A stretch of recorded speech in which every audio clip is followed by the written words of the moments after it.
Sky surfing is basically a skydiver's way of saying, "Hey, I'm too cool for regular dives. Let's ride the wind like a boss."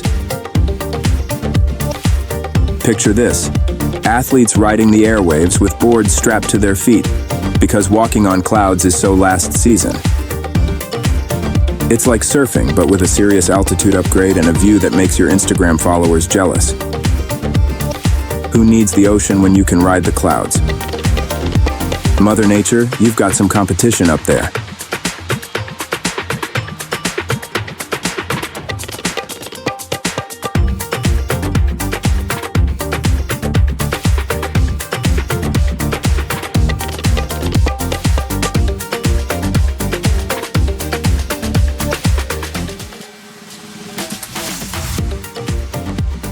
To hit terminal velocity, you've got to freefall about 1,740 feet. Or, as a fun comparison, roughly the height of the world's tallest stack of pancakes. Imagine hurtling past that tower of flapjacks on your way to an adrenaline-packed descent.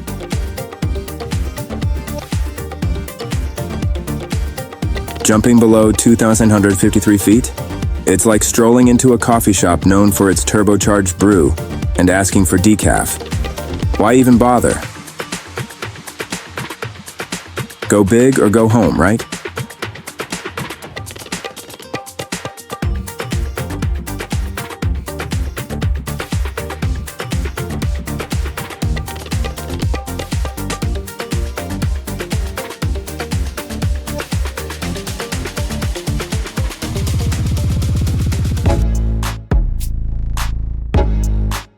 The average freefall speed for someone taking a leap from a plane, whether equipped with a parachute or just pondering if they remembered to turn off the iron, is a thrilling 111 FTS, or a brisk 120 mph. In the span of a single minute, our brave adventurer covers a whopping 9,842 feet before the parachute comes to the rescue. Plenty of time to regret not choosing the easy-to-iron setting on that household appliance. Lesson learned: gravity waits for no one, and neither does the realization that your iron might be plotting against you.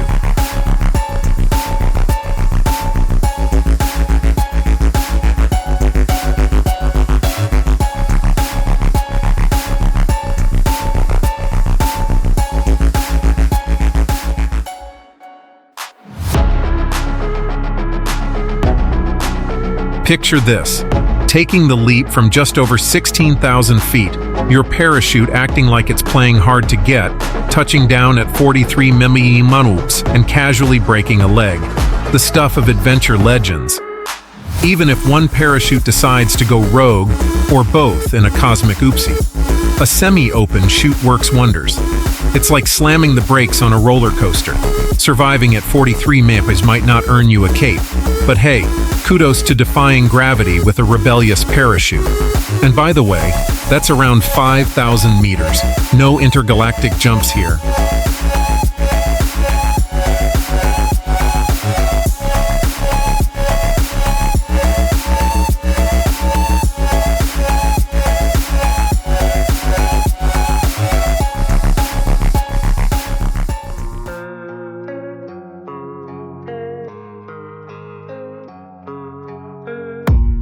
Once upon a time, long before extreme sports claimed the spotlight, Leonardo da Vinci pondered, if a person has a tent made of starched fabric, each side measuring 12 cubits in width and height, they can jump from any great height without a worry.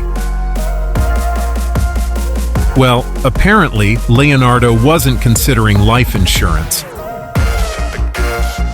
Maybe the Renaissance needed a bit more adrenaline and a lot less starch.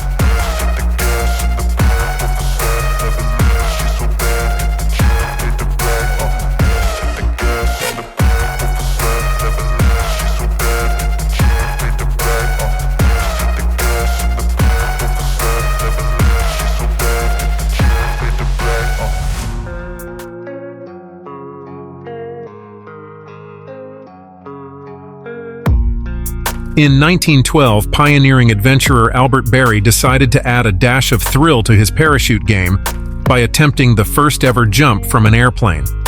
The The parachute, snugly packed into a galvanized metal container of conical shape, was securely attached underneath the airplane with its broad end facing backward.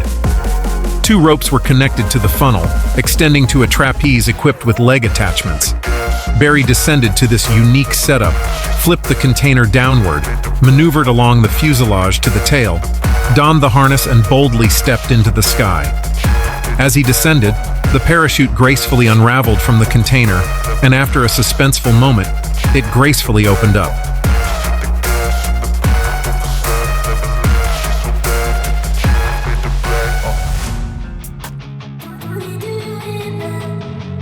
In 2018, a couple, Sarah and Jack, decided to take their wedding vows to new heights, literally. Strapped to a tandem instructor, the bride and groom leaped from 12,000 feet on their wedding day, exchanging vows mid-air. With "just married" signs attached to their parachute harnesses, the couple landed to a round of applause from friends and family. Jack humorously remarked, "If we can survive jumping out of a plane together, we can handle anything marriage throws at us."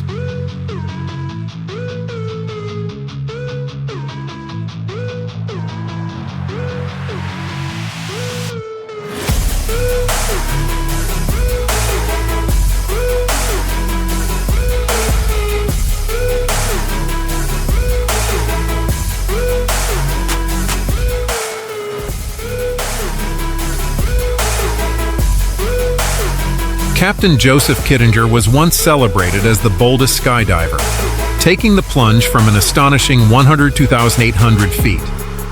Picture this: stratospheric heights, a stratostat for liftoff, and a specialized spacesuit to avoid resembling a human marshmallow upon descent.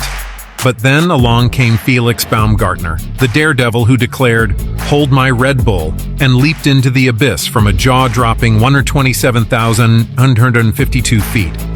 Felix's freefall speed hit a mind-blowing 834 mph. That's faster than your grandma chasing you with a broom when you've tracked mud on her freshly cleaned floor.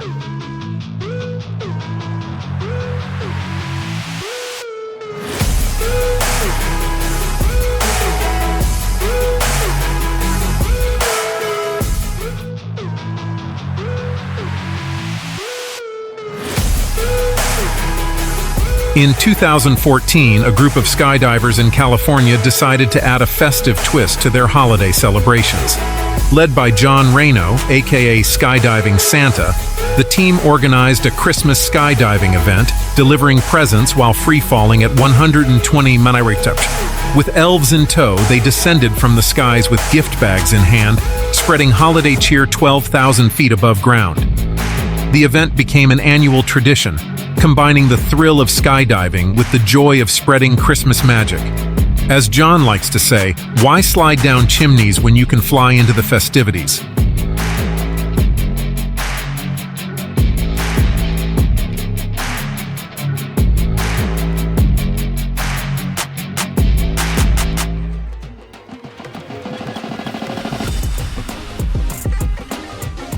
Back in April 1945, British pilot Terence Spencer made a rather casual decision. He would parachute from a not-so-impressive height of 40 feet. Now, you might wonder what prompted this daring descent. It wasn't British modesty, I assure you. No, his plane got into a bit of a disagreement over Wismar Bay in Germany. Because, you know, when your plane is in a squabble, desperate times call for desperate parachuting measures.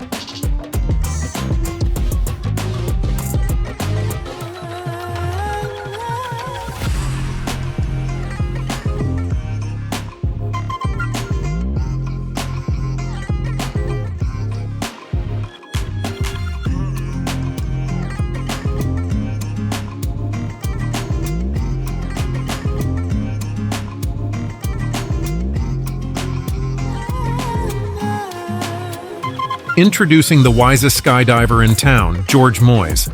Tandem jumping at the spry age of 97 from 9,242 feet, this grandpa celebrated his birthday the thrilling way, saving on the party and proving that age is just a number.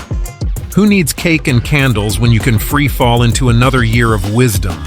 They say life begins at 40, But George is here to show that sometimes it begins again at 97, and with a parachute strapped to your back.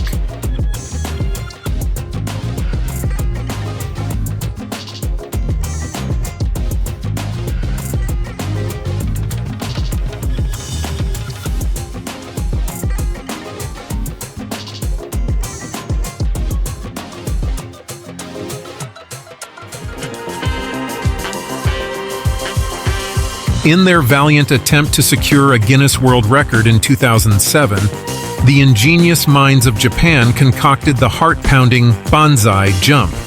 Imagine this: hurling a parachute out of an airplane, closely pursued by a fearless individual.